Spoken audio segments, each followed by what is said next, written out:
The Champions League as we have it today is nothing like what it was decades ago, and unlike what you might have thought, it wasn't born out of a master plan. As a matter of fact, the birth of the Champions League was very spontaneous. The concept of the Champions League became a thing in 1954, although this was not the year it was born. A need for the Champions League arose when English club Wolverhampton Wanderers went against Honvéd, a Hungarian team. This match ended in favor of Wolverhampton Wanderers. Due to this, pressmen from England referred to Wolverhampton Wanderers as the champions of the world. The match between Wolverhampton Wanderers and Honvéd was perhaps the first set of matches between clubs from different countries. So the English club, emerging victorious, put them in good light in the football community in Europe. But the interesting thing is that this match was in the Metropa Cup.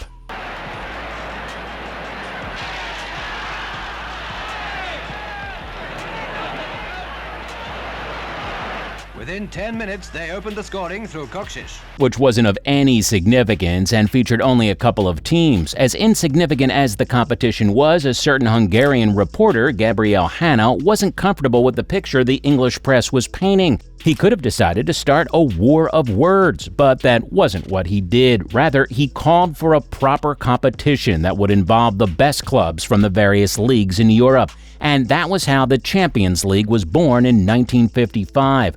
But it wasn't even called the Champions League until much later. It was actually known as the European Cup. More of this in a moment, but in the meantime, please smash that like and share button. Also, subscribe to the channel so you don't miss any of our videos. Now, the Champions League has gone through lots of changes, and if there is something constant with the Champions League, it is change. At its inception, only 16 teams made it to the party. Additionally, there was no group stage, no penalty, and no extra time.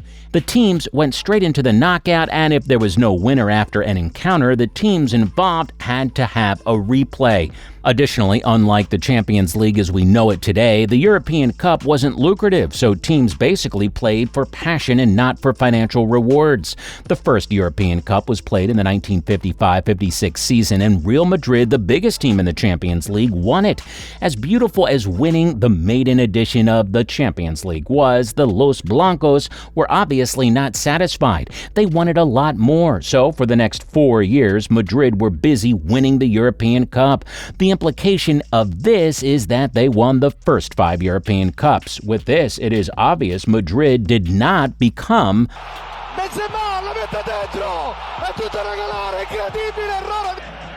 Lovren riesce a schiacciare, attenzione rete, ma le ha pareggiato. The most successful club in Europe recently. This is a position they've occupied since the beginning of European competitions. One could say Madrid were lucky to have won the first 5 editions of the European Cup, but they didn't actually depend on luck. They had Puskas and Alfredo Di Stefano, who were some of the best players in Europe. So dominating Europe wasn't so difficult. Other clubs in Europe weren't exactly comfortable with the fact that Madrid were dominating, but there wasn't much they could do until Benfica became strong enough to displace Madrid from the top. After displacing Madrid, Benfica went on to hold on to the European Cup for 2 seasons. These wins didn't come easy, as they had to go through serial winners Real Madrid and Spanish giants Barcelona in the finals. The next 3 years saw Inter Milan and AC Milan dominate Europe. One reason for the Italian dominance was the ability of Italian clubs to defend excellently. Although Italian teams had their time in Europe, it was quite short-lived as Madrid were back with another win. Real Madrid did so well in the European Cup because of the presence of Puskas and Alfredo Di Stefano. So with these guys leaving the scene, Madrid became a lot less dominant. The era of Madrid dominating the European Cup was over for a while, but that wasn't all. New rules were introduced to the European Cup. Penalties became a part of the competition. This meant the days of possible replays were over. Well, that's not all. Extra time and away goals became part of the rules. Between 1955, when the European Cup started, and 1966, no British club conquered Europe. Even Wolverhampton Wanderers, which initially got hyped as the best club in the world, didn't come close to winning the European Cup. They expected the even Super Bowl players of Barcelona would go away humbled. What a hope. The early bombardment of the Wolves' goal was the shape of things to come. But this changed in 1967 when Scotland's Celtic won the European Cup. This cup spent an extra year on British soil as Manchester United achieved European glory for the first time ever. Although this was special because it was the first time a team from England was winning the European Cup, it was even more of a big deal because some years before winning the European Cup, the Manchester United squad got involved in a plane crash.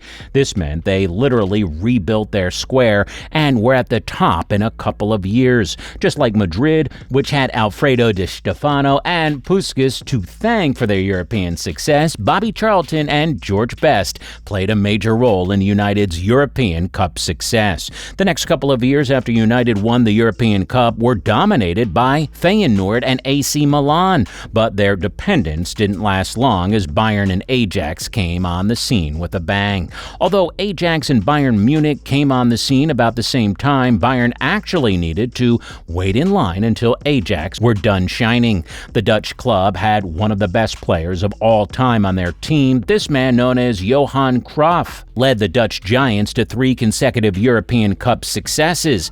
Beyond being a great player, Cruyff birthed a style of play that opponents found difficult to cope with. So while the opponents were busy trying to understand what he was up to, Ajax were busy winning.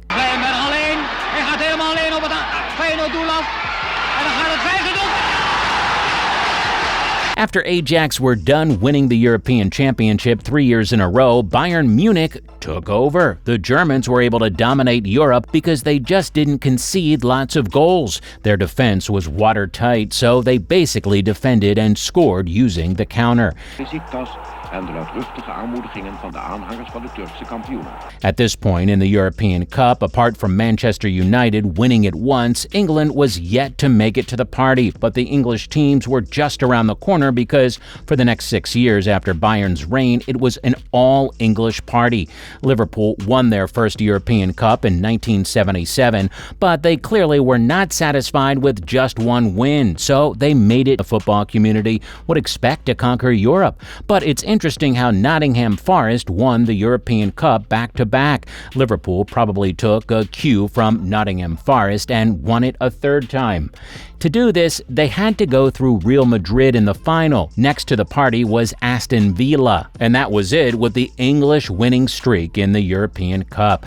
This winning streak was over, but Liverpool were not done winning yet. Hamburg ended the winning streak. English clubs were beginning to build, but Liverpool decided to grab one more European Cup victory. Liverpool were able to win 4 European Cups out of 8. This made it obvious that they were a dominant team in Europe, but their unruly fans brought an end to their dominance. At some point in the European Cup, the fans were beginning to act unruly, and these bad occurrences were more prevalent in England than in any other European nations. Well, everything came to an end in a match between Juventus and Liverpool. The Liverpool fans left the section created for them and crossed into the section designed for the Juve fans.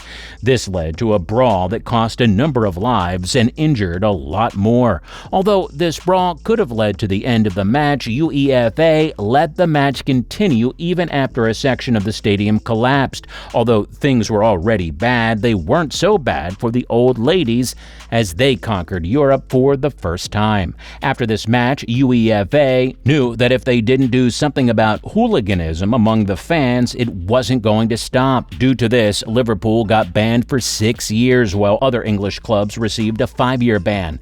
This action significantly affected hooliganism, but that wasn't all it did. It affected the momentum that clubs from England were beginning to build. With the English clubs out of the way, new clubs were free to rise to the top, and the first club that took advantage of this was Steaua from Romania.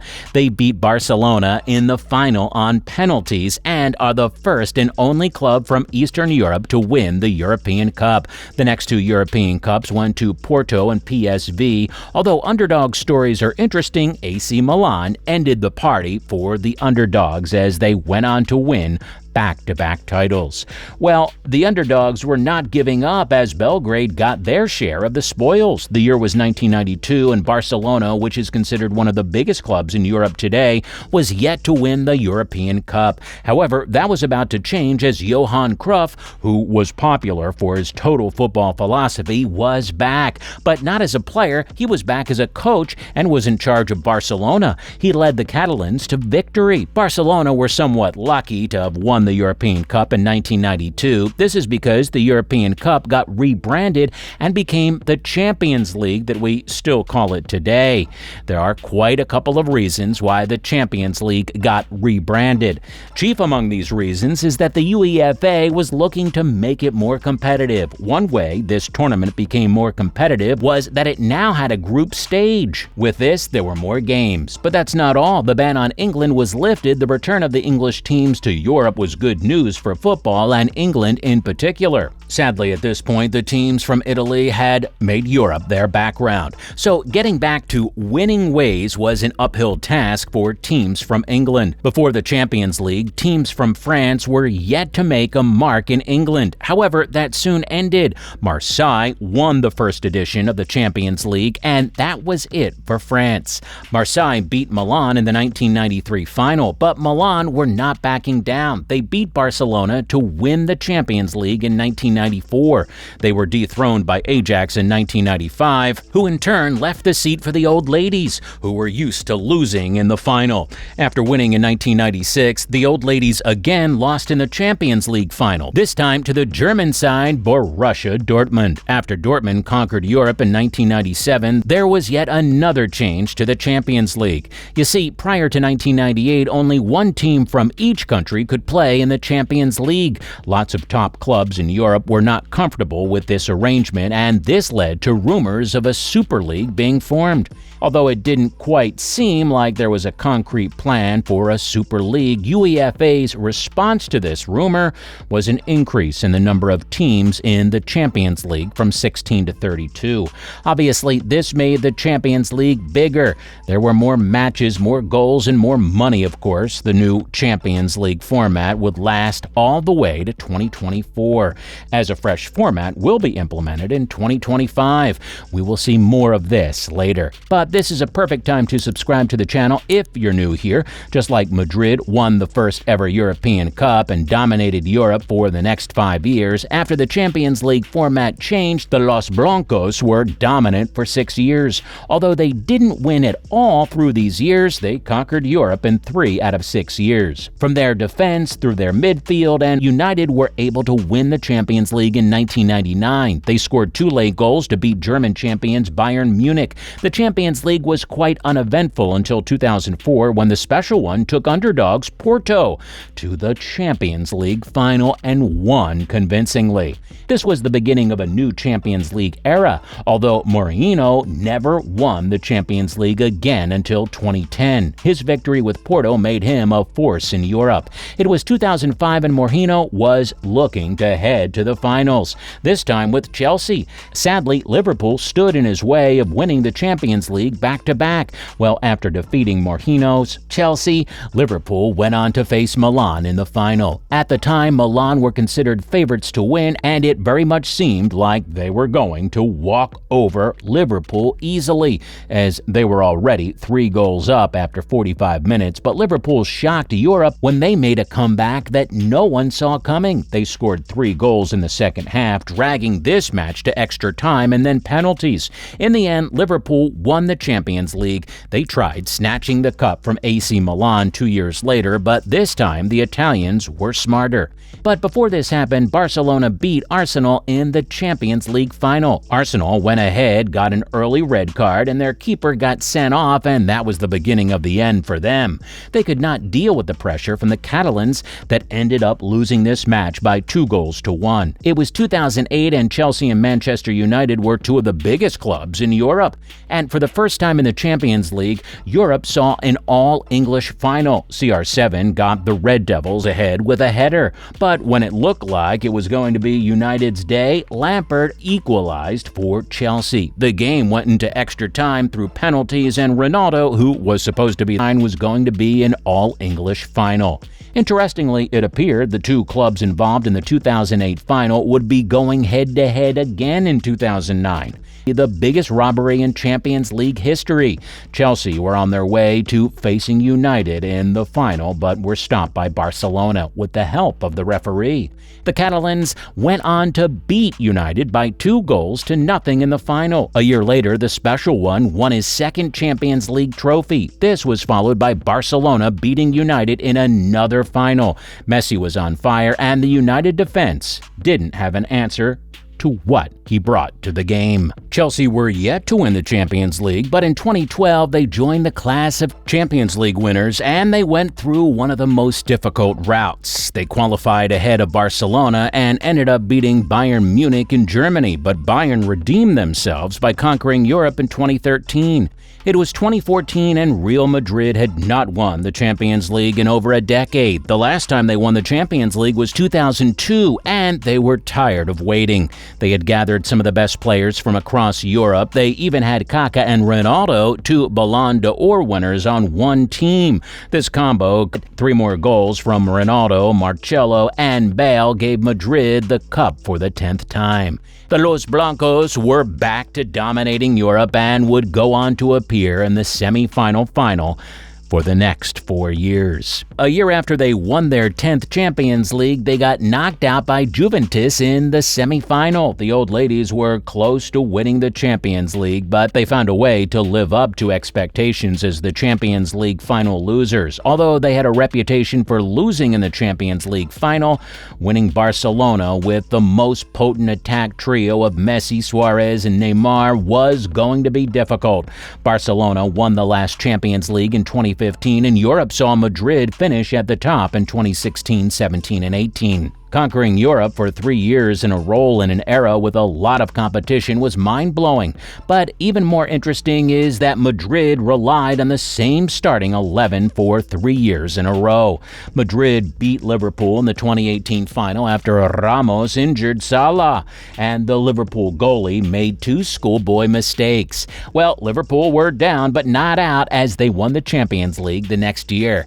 This was an all-English final, and surprisingly, Tottenham made it to the final after working over Ajax in the semi-final. The Champions League almost came to France in 2020. PSG actually had a great time, but Bayern took their chance and were able to lift this trophy. Chelsea and Madrid won the next 2 years, and 2023 was Manchester City's year. Just a couple of years ago, Manchester City were not considered a big team in Europe. As a matter of fact, they weren't even a big team in England, but when they finally won the Champions League, they seemed overdue, as they had been consistent in the Champions League for a couple of years before getting a well-deserved victory. Well, the 2024 Champions League is on, and we just might have a repeat of 2013, where we saw a German club rule over Europe, but Madrid just might decide to stand in the way of that and win their 15th Champions League trophy. So, who do you think will win the Champions League this year, Madrid or Dortmund? Kindly let us know in the comment section below. Also, please subscribe to the channel before moving on, and don't forget to watch the video on the screen.